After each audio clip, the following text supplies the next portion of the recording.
这不，人家星辰有个儿子上大学。对，这两口人非常好。哎，警察，他们干了什么？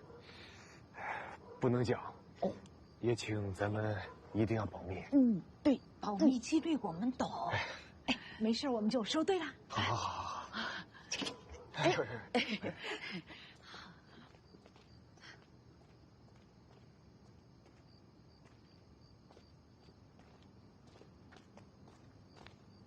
没叫支援？不用，就这家。对，你不是说？那我去看看有没有后门。不用，一起来吧。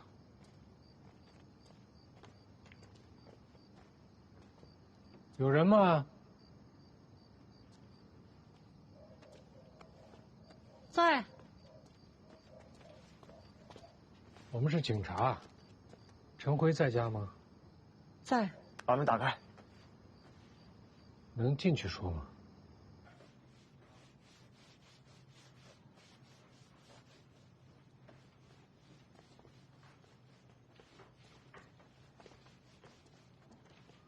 陈辉呢？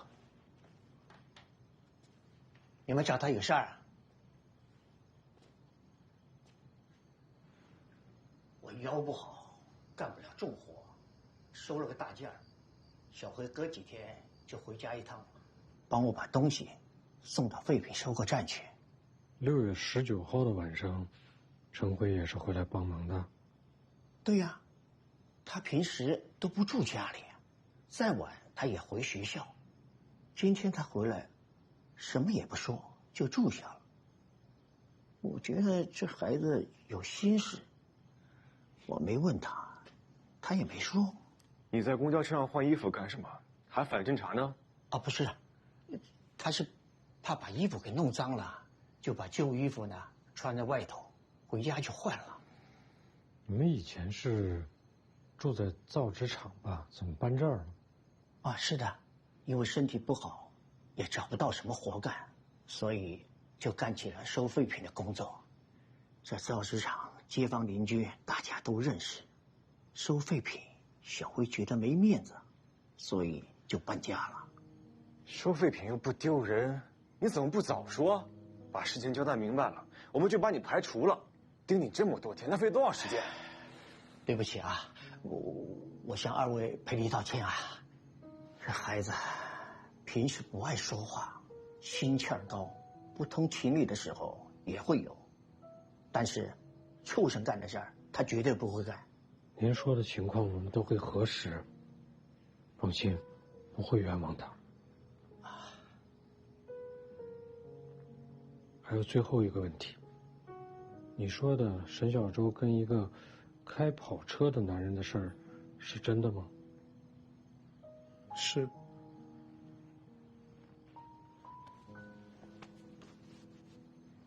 好。两位同志，忙这么晚吃口饭吧。不用了。没什么好饭，多少吃点儿，别白跑一趟嘛。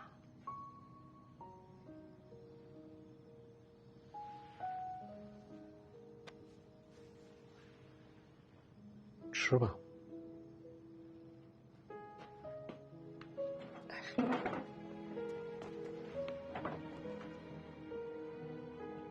不会就我们俩的吧？都有。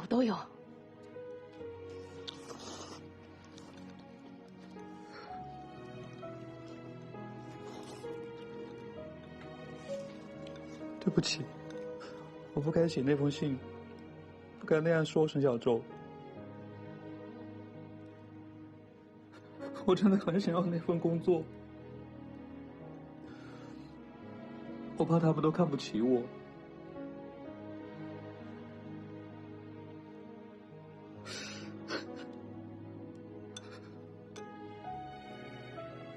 他们看不起你，是他们的错。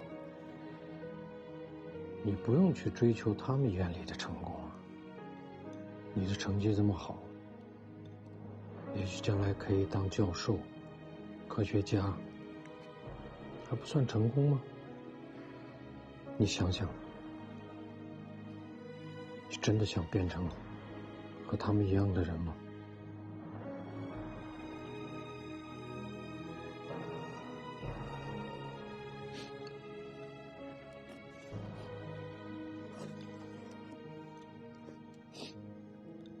你相信他吗？他爸说的应该是真的。查一下19号晚上大路上的监控就知道。你是不是同情他们？不是同情，是了解。我很熟悉这个群体。我爱人就是大厂子女。要不是陈辉，线索又断了。也好。好什么？至少到目前为止还不是那种案子。哪种？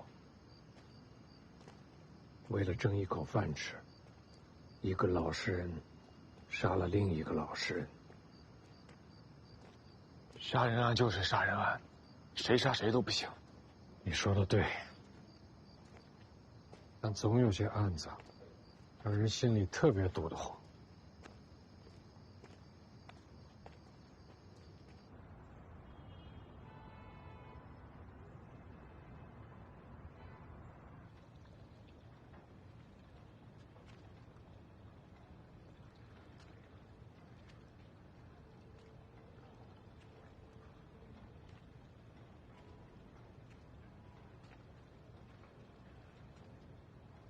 回来，这么早去哪儿啊？去玩。他去上英语补习班。你这孩子，你跟你爸找什么别扭啊？赶紧走吧。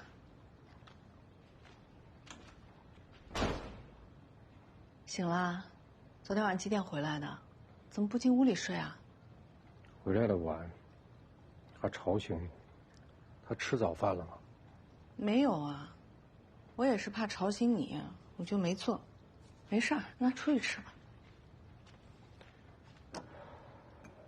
一会儿跟那个补习班老师打个电话，看他去没去。你怎么防儿子跟防贼似的？到家了就别再警察那一套了。你不知道啊，现在这年轻人为了个面子，养个警察咋了？呦，这今天怎么了？啊？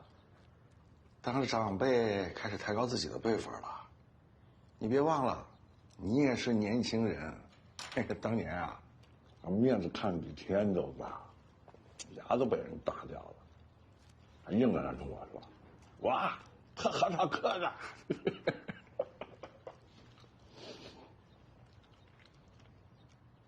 我现在看着是不是还不像个好人？对不起，忘了。你现在什么样啊？我看不到，但是从我看见你的第一眼起，我就知道了，你不是坏孩子。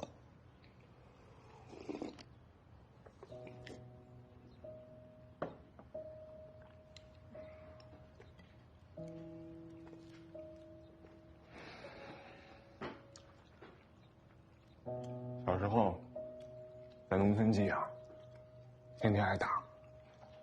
我妈一年回不去几次，看我一眼就走了，我都不知道她是谁。她还给我留了一张照片，后来也给弄丢了。10几岁的时候，从家里跑出来，去了城市里，就那么着，稀里糊涂就长大了。那个时候挣个面子打个架，好像就是知道自己无依无靠，必须要在这个世界上争个位置。我这样的人能走上正道，当上警察，多亏了你马叔。现在几点了？现在就开始做思想汇报，你让不让人吃早饭了？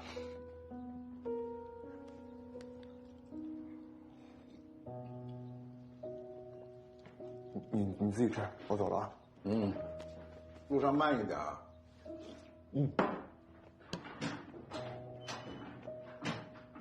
这门该换了啊！你就别操心我了。这小子突然变得爱谈心了。您是常来这儿吗？啊，常来这儿。来给我的金鱼捞虫儿吃。哦，您是每天都来还是？差不多每天都来。怎么就你呢？我离得近。你先别进，里面没勘察完呢。你刚才不是进去了吗？你才干几天刑警啊？正还没捂热乎呢，进去一通乱踩，怎么弄？那天的事是我不对，出手太快，你别往心里去。你吹什么呀你？你说我防不住你是吧8个我你都防得住，看一眼。待着，添什么乱呢？哎，你给我一下，咱俩扯平了。来来，哎，不是你干什么？撒开，我动手了。没事。哎，干什么呢？还嫌上次不丢人啊？都来。来了。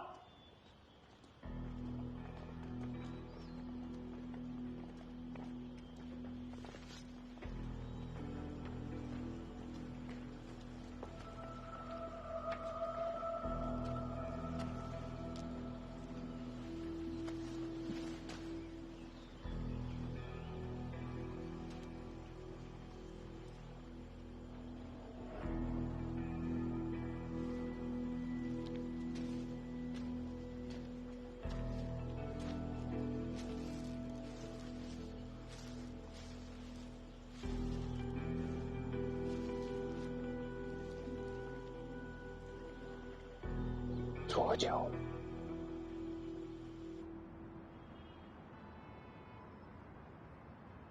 金海1号是临川市规模最大、档次最高的商品房小区。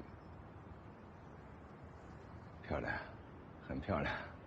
岂止漂亮啊，雄伟、壮观。李总，这海景无敌了。这只是第一阶段的小目标。等将来啊，3期、4期、5期，跟这儿连成一片，可以顶一个小城市了。开个玩笑，啊，都能叫金海市了。不错不错，真不错。这一套呢是大4居的，哎，刚才看的那套是3居的。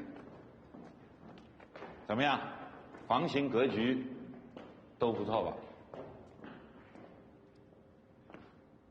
这套留给你了，你跟你老伴住，还有一套呢，给你闺女留着。同一栋楼啊，吃个饭串个门也方便，但是都有各自独立的空间。我可买不起。自己人，价格可以商量。哎，交给你安排了啊。哎呦。有，我还有个会，跟上面汇报没办法，那我先走了，啊，好好招待岳厂长。放心，董事长。再见。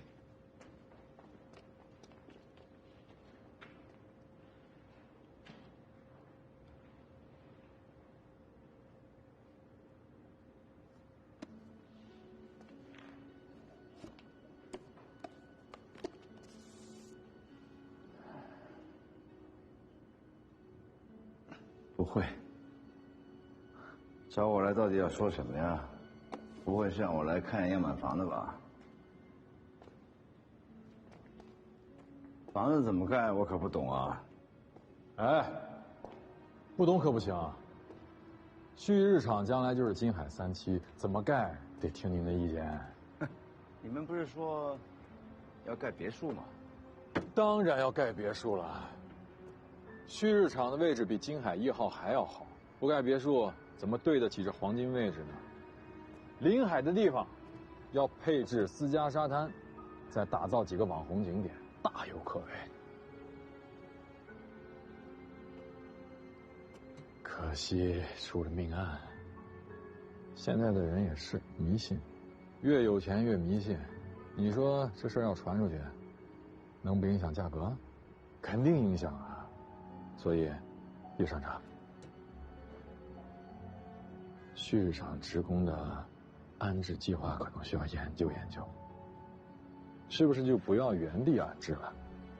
等2年，安置到城北。不要再压缩金海3期的盈利空间了，好吗？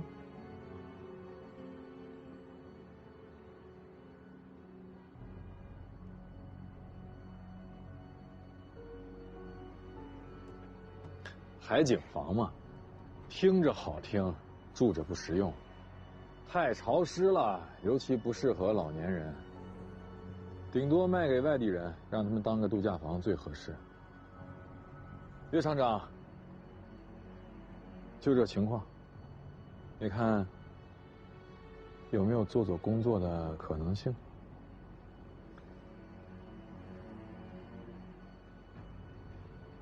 打上千人的脸，我没那么大的巴掌，得只手遮天呐。太高了，站久了有点晕，我先回了啊。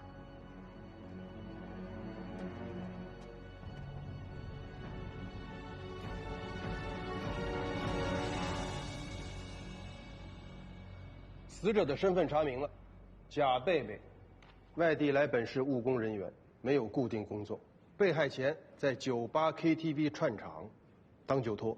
凶手的作案手法，简单来说，和王一山案非常一致，有性侵，没有留下 DNA。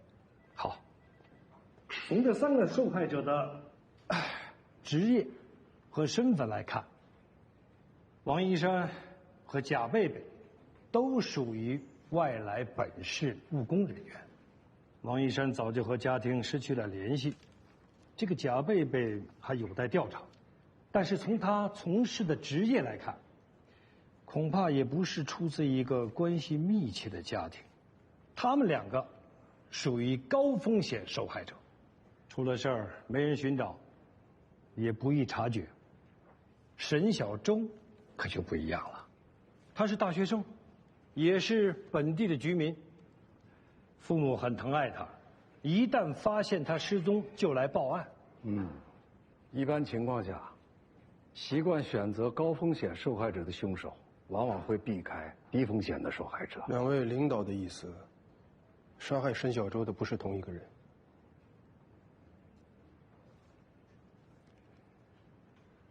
林海平，你说说。我想等等老郭做的检验报告，不是检验完了吗？我让他新做了一个检验。哎，验什么？导演，来，红头，哎，来，验出来了。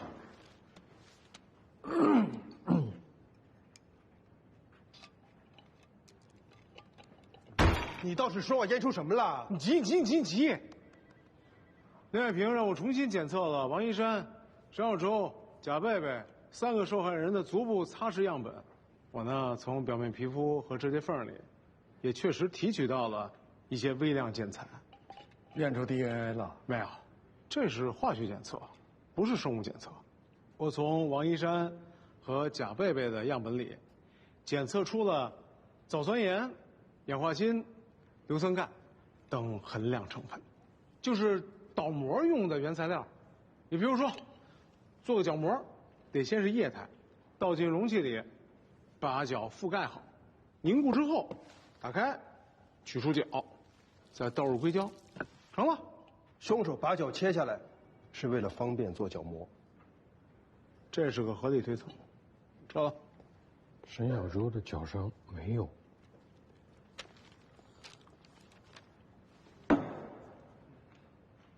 秋杰，是不是不该并案？并就并了，成立专案组，不必随意的撤开。沈小周一案虽然可能有其他凶手，但是共同点是非常显著。我想，要是再查下去，2案说不定会出现交集。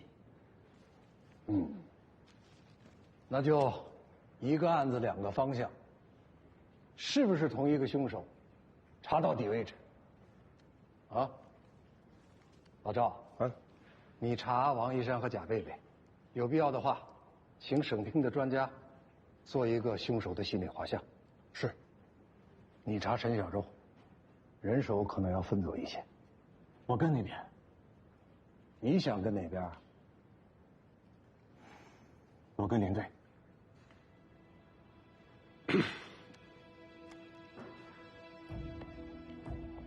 现在没有嫌疑人的线索，只能重新调查沈小舟的行动线。下一个路口没有发现沈小舟，他在这段路消失了。有几种可能：叫了一辆车，看手机记录，他没在叫车，或者是拦了一辆路过的出租车，或者上了一辆公交车。这个公交站台有监控吗？没有，但是现在公交车上都有监控了。这个公交站总共有8趟车，回头我把监控都调出来。还有6月19号那天下午4点钟，不，3点钟以后，所有经过这条路的出租车，包括在路边趴活的出租车。还有什么可能呢？连队，有没有一种可能，他进了两边的商铺，或者小区里的住户，被杀了之后才被转移的？所以这条路上所有的商铺、住户都要排查。还有一个可能，就是他上了一辆熟人的车。啊？可是他没有打过电话。这要是熟人碰巧路过，这也太巧了吧？有时候就是这么巧。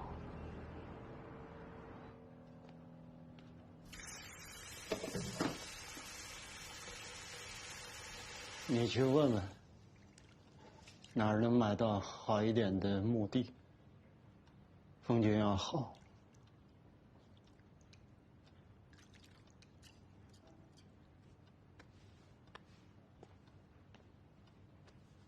那我这就去问吧。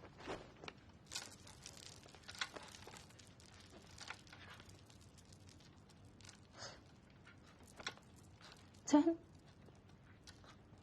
买过墓地，买过墓地，是理财产品，说是经营墓园的。咱们可能上当了。我去要过，那个理财公司现在连本金都拿不出来，好多人正跟他们闹呢。那墓园呢？就是空口白话，连个影都没有。本来是想告诉你们的，可你们家出了小周这个事儿，我不能再给。老师，你别急，你们这钱我们赔。咱们拿不出来，咱家投的更多。我来想办法，总不能让小周没有个安身的地方吧？是叔叔，有一次小周开玩笑说，他将来老了不要墓地，他的骨灰、花儿杨树都比埋在墓地里强，还省钱。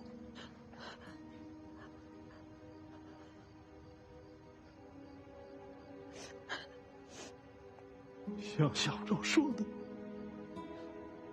他就知道省钱，这孩子心里从来没有自己。如果这是他的心愿，就听他的。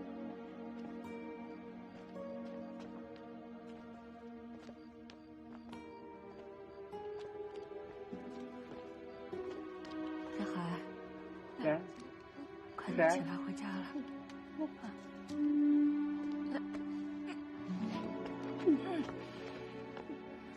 来，好了，走了，走了。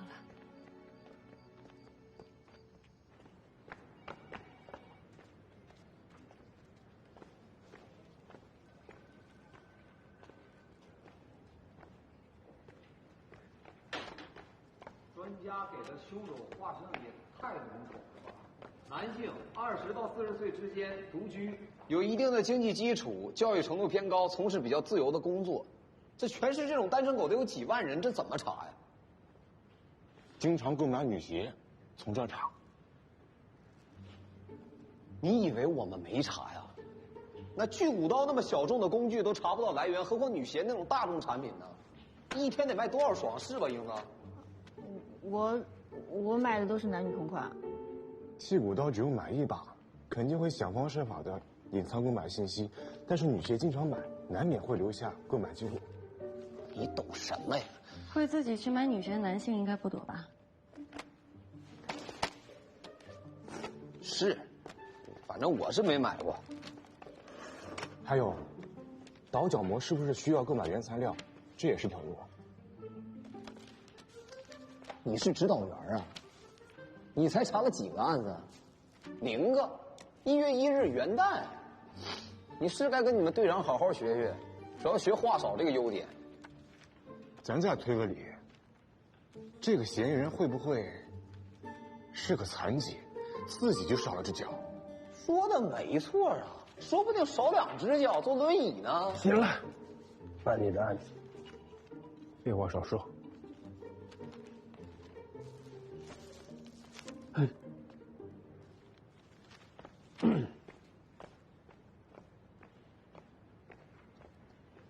你对这类凶手感兴趣？哪个警察不感兴趣啊？你对这类凶手的认识来自哪里呢？哪儿都有啊，学校里讲座也讲过。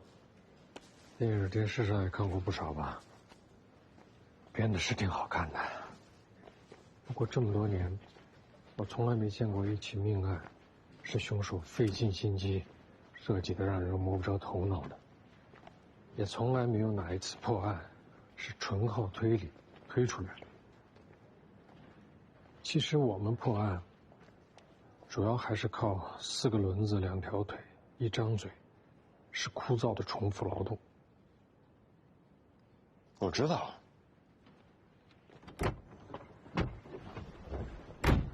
去哪儿啊？沈小舟的葬礼。我们要参加吗？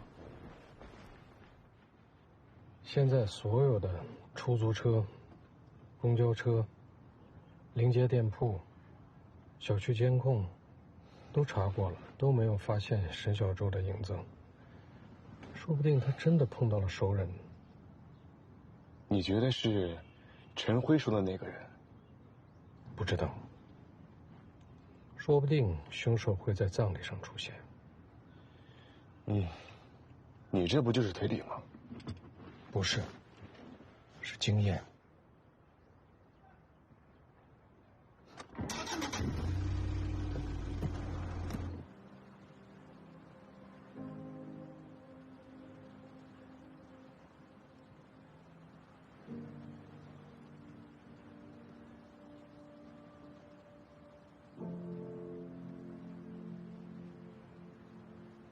嫂子呢？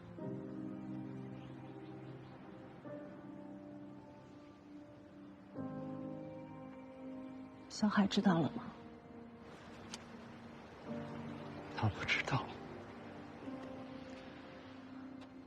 选这个地方，民政局同意了，厂里不少人都去求情了。谢谢。放假了，好多同学都是从外地赶过来的。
老沈啊，给小周弹一曲吧。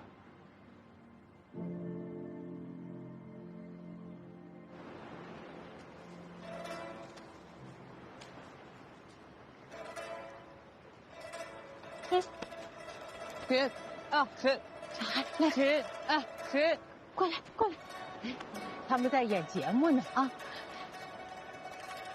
人多得很，我们回去，回去。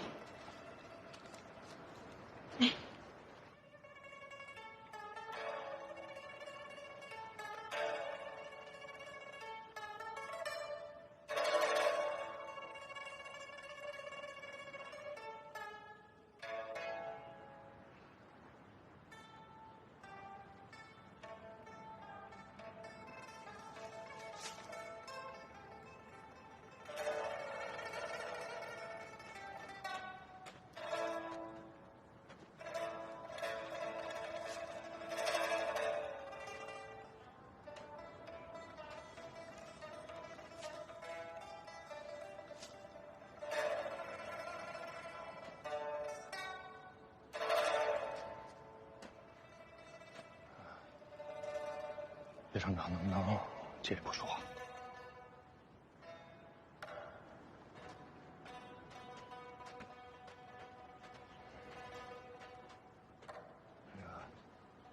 这个麻烦您交给小周的父母要康康给他们不要。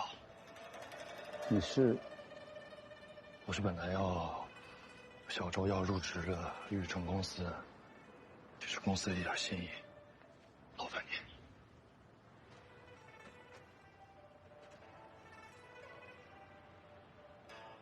这儿挺美的，就是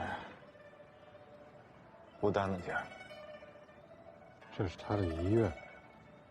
洒脱的人不怕孤单。你怎么知道他是洒脱的人？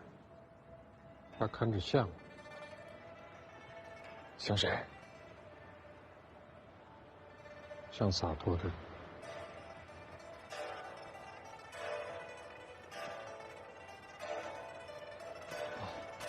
连警官，怎么了？因为我下午还有个会嘛，我得提前走了。上次酒店那个事情，我希望您替我保密。公司马上就要上市了，我不想有那些不必要的新闻，所以理解。我先走了。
你飘来了。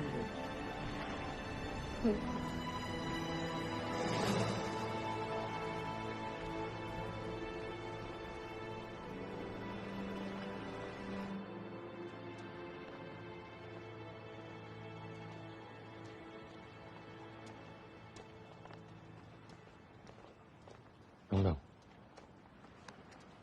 见过这个人吗？没有。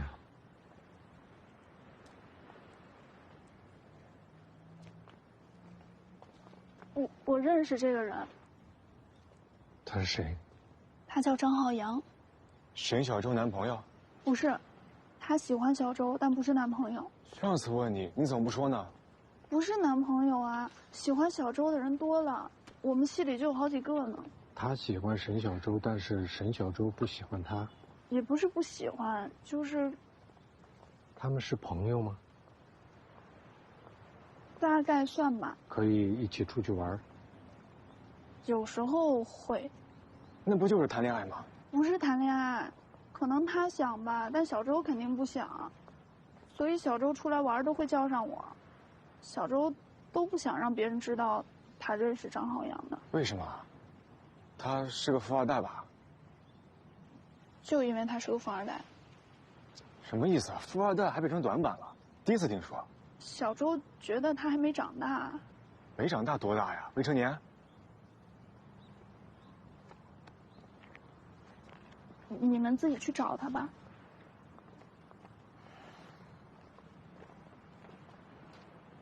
他喜欢沈小舟，沈小舟不喜欢他，这是个强动机啊！多少案子，都是因为这个。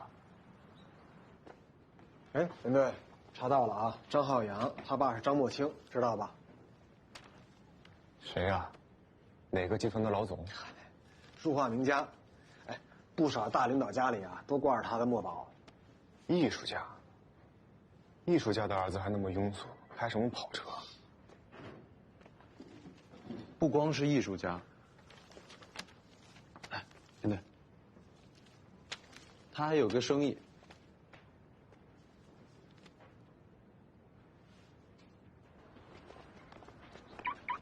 谁开？哎，我来，我和我就学过。得了吧，你就是开3轮的，拿来，我是正经拿我家车练过的。行了，别吹牛了，上脚步吧。石头剪刀布。程天意，玉，程天意玉，这是得多抑郁啊！这些货柜上储存的酒传承于金花。这款酒因为金花茶的存在，口感上花香突出，醇味丰满，体感上呢也更加舒适。而且我们的茶呀均有检测报告、收藏证书。金花以5大标准奠定中国产品级好茶的标准。什么？不就是茶吗？哎，你们好，是来提货的吗？我们是警察。手怎么了？哦，可能割破了。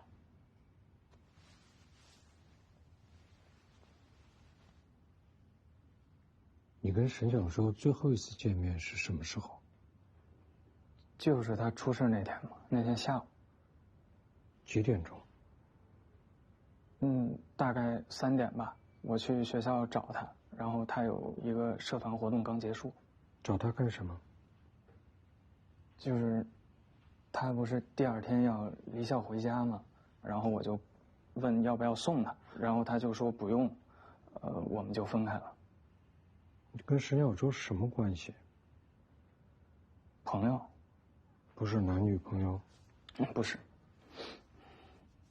你跟沈小舟是什么时候认识的？就是去年我爸捐了一批书画给南方理工，然后在那个捐赠仪式上，小舟作为学生代表弹了一首琵琶曲。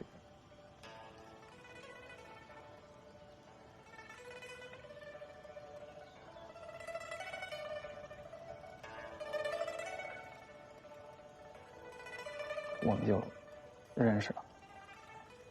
认识之后，你就开始追求他。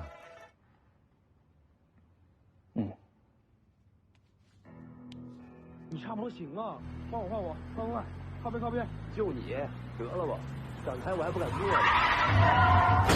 每次都是你约他？是。吃饭，看电影。给他买过东西吗？买过，他没收。你想跟他进一步确定关系，他不同意是吗？是。为什么？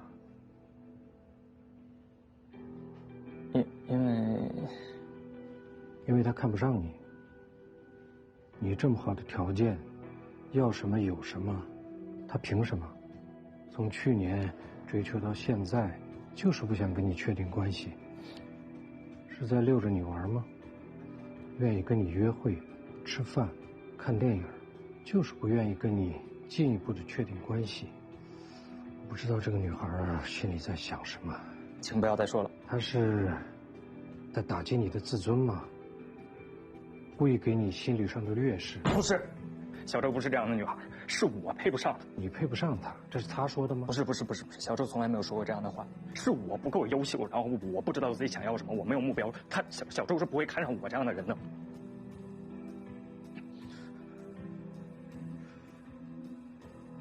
19号，就是沈小周被杀的那天晚上，你在哪儿？我和朋友在一起。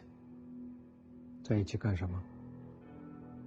喝酒，喝了一晚上，心里难受。不就是拒绝了你送他回家吗？至于吗？他之前还说，以后再也不要见面了。之前是什么时候？他生日那天。他生日？5月30号。他生日那天，你向他表白了？哎呀，我是真傻呀！我要是不说那些话的话，没准还能继续做朋友呢。那你为什么19号还要去找他？我想见他，我忍不住吗？你们是怀疑是我？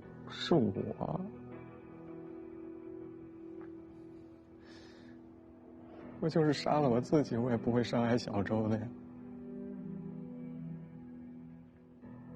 19号那天晚上，所有跟你一起喝酒的人，把名字给我们。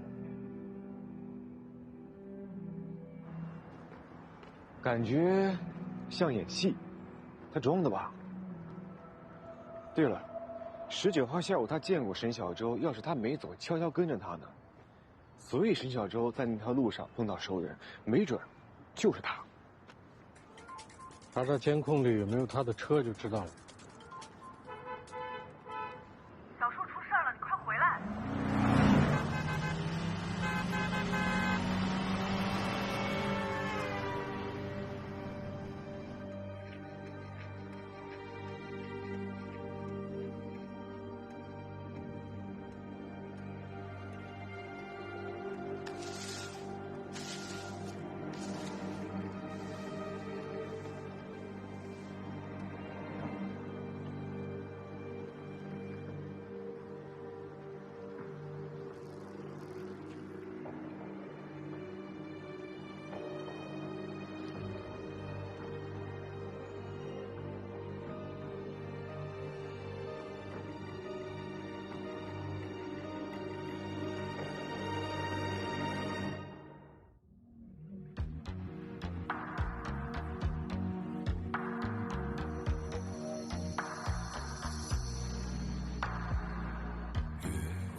笑尽谎言丛生。若我能看清黑暗之中命运的浪潮涌动，若我能听到心跳间细沉默呼救的回声，多想成为光，深渊中把来路照亮。相信，却总有前行中。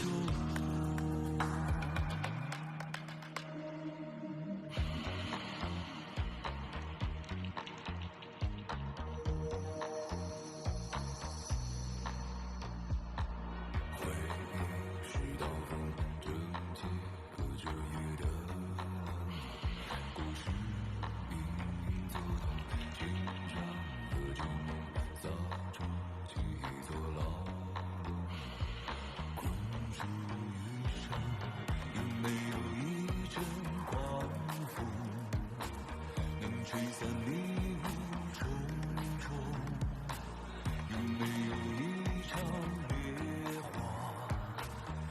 烧尽谎言纵生。若我能看清黑暗之中